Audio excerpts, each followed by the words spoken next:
दुनिया में सबसे अधिक लोगों में जो सी पर चल रहे हैं, मर्चेंट नेवी के हमारे मरीन्स हैं, वो भारतीय हैं। और उन भारतीय क्रू को ले जा रहे जहाजों पर यह हमला, और उनमें सबसे बड़ी बात, अमेरिका ने बकायदा इसका वीडियो जारी किया। जारी इस तरह से किया कि देखो ये हमने हेलफायर मिसाइल दागी सेट बैलों पर। और आश्चर्यजनक किंतु सत्य, मैं आपके सामने वो ऑडियो चला नहीं सकता, आप अंदर से उद्विग्न हो उठेंगे। हमारे भारतीय क्रू, उनकी आवाजों में वो मर्म था जिसमें वो ये मदद के लिए रिक्वेस्ट कर रहे हैं कि हमारे जहाज पर आग लगी है, हम डूब रहे हैं, हमें बचाएं। दुर्भाग्यपूर्ण है। दुर्भाग्यपूर्ण यह है कि एक अमेरिका बम डालता है, बैठा हुआ है कोसों दूर, स्ट्रेट ऑफ हॉर्मुज में ब्लॉकेड लगाकर, निकलते जहाजों को आरोपित करके कि तुम ईरान का तेल ले जा रहे थे, इसलिए मैं तुम्हें मारने का हक रखता हूं। ना तो ये पानी अमेरिका की बपौती है और ना ही ईरान की। मर भारतीय रहे हैं।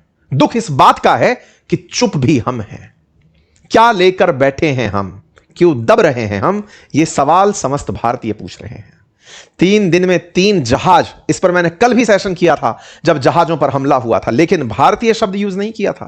कारण था, मुझे ही लपेटते कि आओ तुम्हें कैसे पता कि भारतीय हैं साहब, मैं तो ईडी सीबीआई में हूं नहीं। मैंने भी सेफ आपके सामने कहा भारतीय मारे गए साहब। चलिए मारते हैं, आगे बढ़ते हैं। अमेरिका का तो यह रुतबा है। अब तक जब से युद्ध शुरू हुआ है, संख्या में मीडिया में पढ़ रहा था, 7 से अधिक भारतीयों की मौत हो चुकी है। कंडोलेंसेस जानते हैं हम, तीव्र प्रतिक्रिया देते हैं साहब। हम इतनी कड़ी निंदा करते हैं कि निंदा कड़ी हो गई है आजकल। निंदा को शर्म आने लगी है कि भयंकर निंदा करेंगे हम, इतनी भयंकर निंदा करते हैं हम। क्यों सर? सर हम चुप क्यों हैं, यह समस्त भारतीय जानना चाहते हैं। कुछ भारतीयों का इसके ऊपर बड़ा बचाव भी है कि भूल गए कि भारत ने इस युद्ध के काल में तेल के खरीदने में तमाम प्रकार के विकल्पों को खोल कर रखा है। भारत सबको साध कर चल रहा है। बहुत से लोग इस प्रतिक्रिया में यह भी कहते हुए पाए जाएंगे कि भूल गए एक समय भारत में इतने आतंकी हमले होते थे, आज हमारे देश में आतंकी हमले नहीं होते, भारतीय मर गए तो क्या हो गया। नहीं सर, ना तो हम आतंकी हमलों में मरने वालों के प्रति नफरत रखते हैं और ना ही इस तरह किसी की गुस्ताखी से मरे भारतीयों के प्रति अपने द्वेष को, अपने दुख को कम करते हैं। ये बड़ा सवाल है सर, और ये ऐसा सवाल है जो समस्त भारतीय पूछना चाहते हैं, जानना चाहते हैं कि आफ्टर ऑल आप बोलते क्यों नहीं है। हम समस्त भारतीयों को सरकार की तरफ, भारत के प्रतिनिधियों की तरफ बहुत ही गहराई से देखने का मन कर रहा है, और अंदर से इस भाव को फूट फूट कर जगह मिल रही है कि प्लीज बोलो ना, कुछ तो बोलो। मैं आपको कुछ एविडेंस देता हूं। आज ईरान के प्रति लोगों के मन में इज्जत क्यों बढ़ी, यह सोचने वाला विषय है। कारण सिर्फ एक, ईरान भयंकर सैंक्शंस झेला हुआ। हमारी मीडिया तो ये तक खबर चला देती है, अब नाम नहीं लेंगे झुंझुनाओं का, अदरवाइज खबर तो ये तक चल जाती है कि वहां ईएमआई पर रोटी खा रहे हैं लोग। उस ईरान ने जिसने इतने प्रतिबंध झेले कि उसकी मुद्रा इतनी डिवैल्यूएट हो गई, आज तक नहीं झुका। वो केवल इस रिवेंज में कि अमेरिका वालों तुम ही आओगे मनाने, हम नहीं आएंगे। हम समस्त भारतीयों में इतनी खुददारी तो है, अन्यथा ऐसे ही हमारी खुददारी की मिसालें नहीं दी जाती। हमने दुनिया को हर बार करके दिखाया है, हर बार खड़े होकर दिखाया है। अंग्रेज जब जा रहे थे तो कहकर गए थे कि अरे बहुत जल्दी बाल्कनाइज हो जाएंगे, इतनी सारी रियासतों से मिलकर बना भारत सरवाइव नहीं करेगा। हम सरवाइव करके दिखाए। हम वो देश हैं जो एकजुट रहकर दिखाए। हम वो देश हैं जिसने अमेरिका के द्वारा सुअरों को खिलाया जाने वाला PL-480 अनाज भारत को भेजा। उस समय भारत ने प्रतिज्ञा ली, जय जवान जय किसान, बनाएंगे अपना अनाज, करी हमने हरित क्रांति, और आज दुनिया को भोजन दिला रहा है भारत। 3 साल का एक्स्ट्रा एडवांस लेकर जमा रखते हैं हम 140 करोड़ की आबादी के साथ। वो है भारत की जीजीविषा। इस जीजीविषा वाले भारत को, जिसने बहुत लंबे समय तक अमेरिका के नए राष्ट्रपति आने से पहले तक वैश्विक रूप से यह चाहा था, यह माना था, यह जाना था कि भारतीयों की दुनिया में इमेज जबरदस्त है, भारत को बहुत ही जुझारू व्यक्तित्व के रूप में देखा जा रहा है, भारतीयों को इस तरह से देखा जा रहा है कि यह एक दिन आने वाले समय का विश्व का लीडर बनेगा। आज लीडरशिप का सवाल खड़ा हो रहा है। जैसे ईरान ने अपने लीडर को, सुप्रीम लीडर को खोया, तमाम संसाधनों को खोया, आज वो अमेरिका को अपने इशारों पर नचा रहा है। अमेरिका भी कम नहीं है। अमेरिका ने अपने पायलट्स के ईरान में गिर जाने पर करोड़ों डॉलर्स का तो इनाम रख दिया, बचाने के लिए रेस्क्यू छोड़ दिए, अपने उनको बचाने के लिए सबसे बड़ा मिशन चला दिया, बताने के लिए कि मैं अपने पायलट्स की जान के लिए कितना महत्वपूर्ण हूं, कितना उनको बचाना चाहता हूं। आज हमारे जो भारतीय मारे गए हैं अमेरिकी हमले में, वो भी पानी के जहाज के पायलट्स थे। एक अमेरिका है जिसके अपाचे हेलीकॉप्टर को ईरान निशाना बनाता है, वो बदले में राष्ट्रपति निकल कर आते हैं, कहते हैं कि नहीं साहब, हेलीकॉप्टर को मारा, हम मारने आएंगे और हम तीव्र प्रतिक्रिया देंगे। आप कहेंगे कि सर हुआ क्या है? ये लोग तो अपनी काम को अच्छे से कर जाते हैं, हमारे साथ क्या हुआ है? यही तो आप और हम बैठ के जानना चाह रहे हैं कि हमारे साथ हुआ क्या है। आज समस्त भारतीय दबी जबान में एक ही सवाल, हो सकता है मंचों का अभाव हो सकता है तमाम प्रकार के भय हो, भय भी तो भर दिया गया है ना। उन तमाम भयों के बीच में भी सवाल पूछ रहा है, सर चुप क्यों हो? आपको पता है दुनिया के देशों में उनके नागरिकों की कीमत इतनी ऊपर है।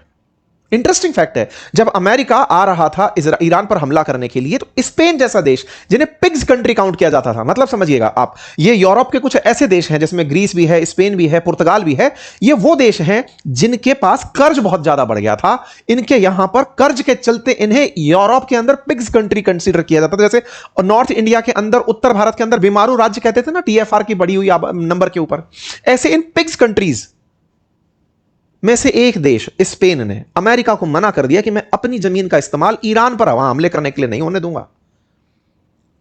अमेरिका ने तुरंत टैरिफ ला दे, बोले लाद दे, और गरीबी में और जी लेंगे।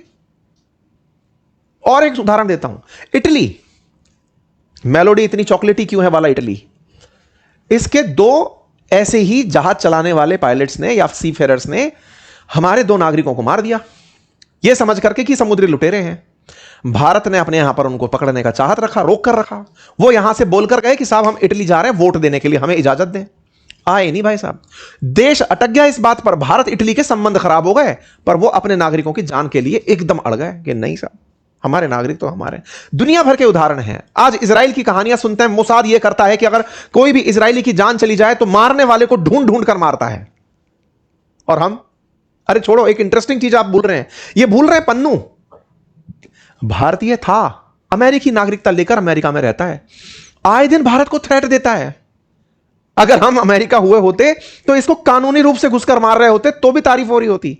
हम इसको मरवाने के लिए हमारी इंटेलिजेंस एजेंसीज के ऊपर आरोप लगा, अमेरिका ने आरोप लगाया, तुम्हारी इंटेलिजेंस एजेंसी अमेरिका में रह रहे हमारे आदमी को मारना चाहती। एक हमारे भारतीय अधिकारी का नाम ले दिया गया बकायदा कि साहब इन्होंने मारने की हिमाकत की।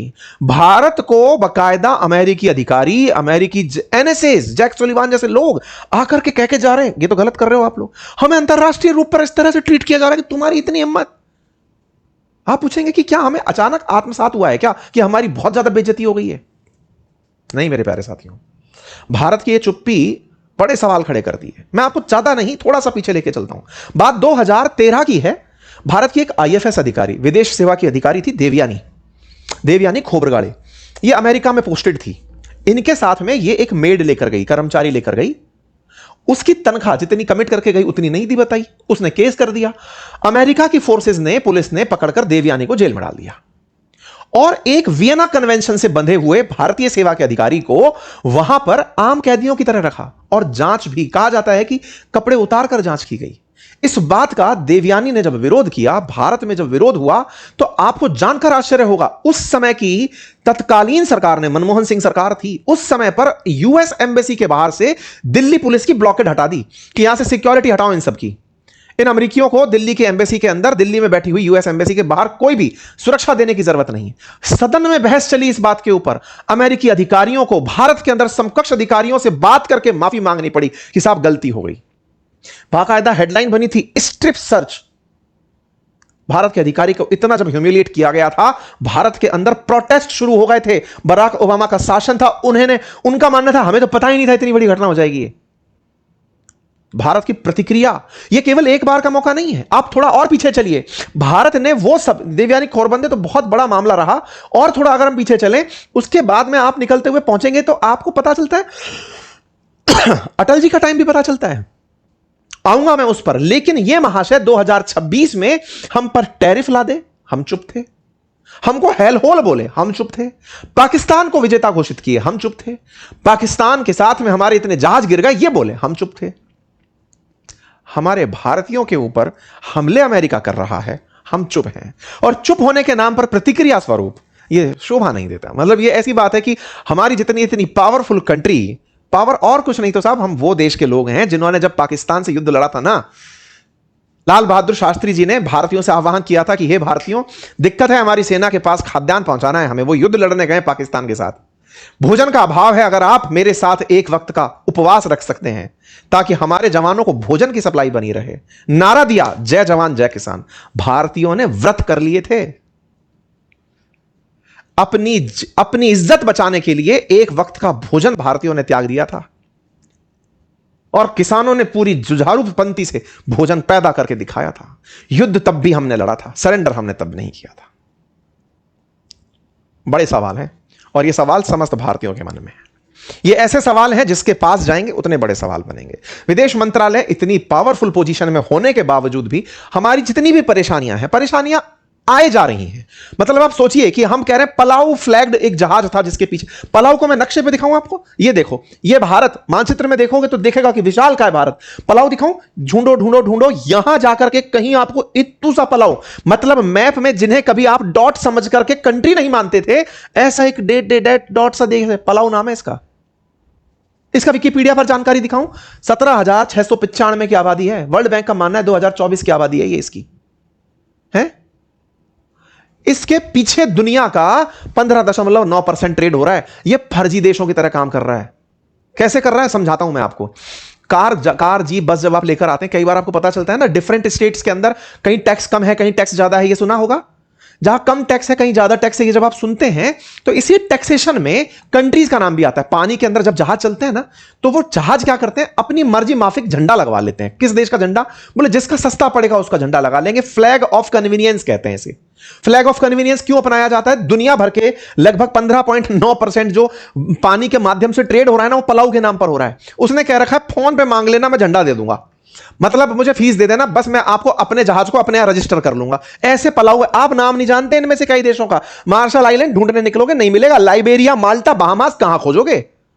इनके नाम पर दुनिया के इतने ट्रेड हो रहे हैं। क्यों हो रहे हैं? क्योंकि दुनिया के देश बचना चाहते हैं। अरे छोड़ यार इस कंट्री के पीछे, हम अपने देश के नाम पर अगर जहाज बुक कर लिए तो हमारे कानून उसको घेरेंगे, फिर हमारे यात्री, फिर तमाम प्रकार के प्रतिबंध, यहीं से शैडो फ्लीट बन जाती है। ओपन सीक्रेट कहते हैं जी इसे। इस ओपन सीक्रेट में हम इतने बड़े देश के नागरिकों के कह रहे हैं पलाऊ का झंडा वाला जहाज था। अरे 17,000 आबादी थी सर, आप भी जानते हैं, हम भी जानते हैं, सब जानते हैं।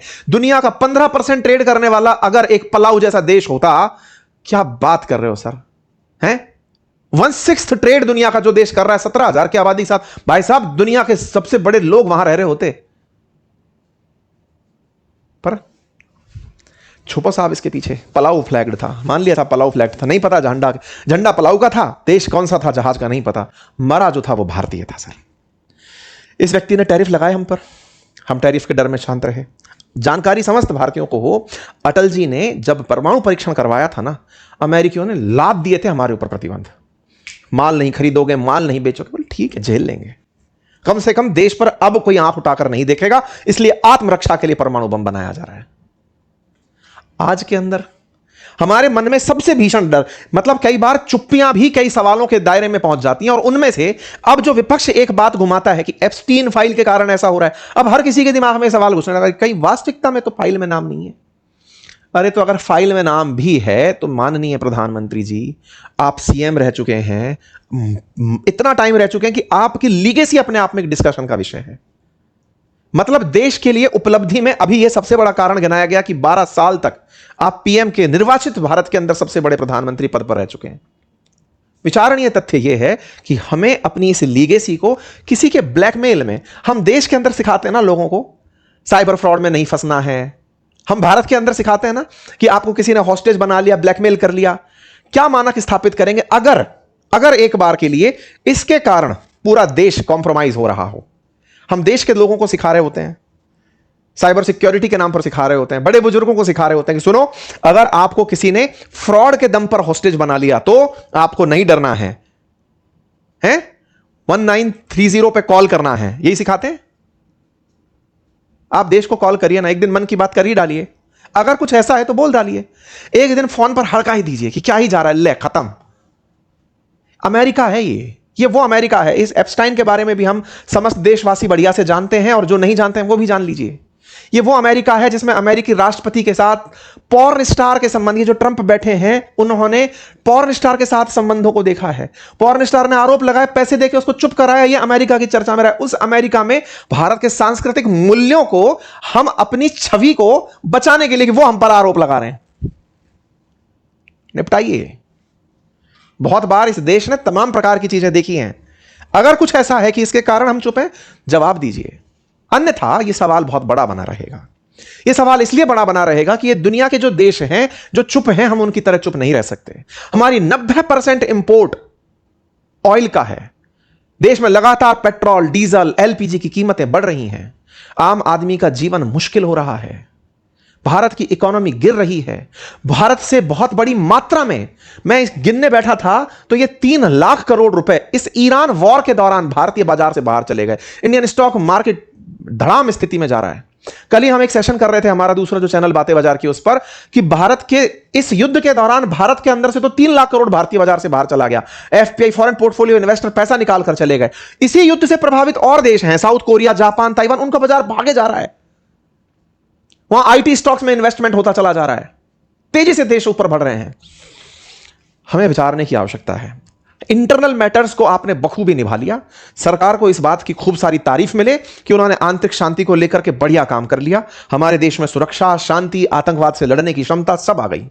अब अंतरराष्ट्रीय मोर्चे पर भी खुलकर निकल पड़ो। सब देशवासी तैयार हैं, दबने की जरूरत नहीं है। स्थितियां बिगड़ चुकी हैं।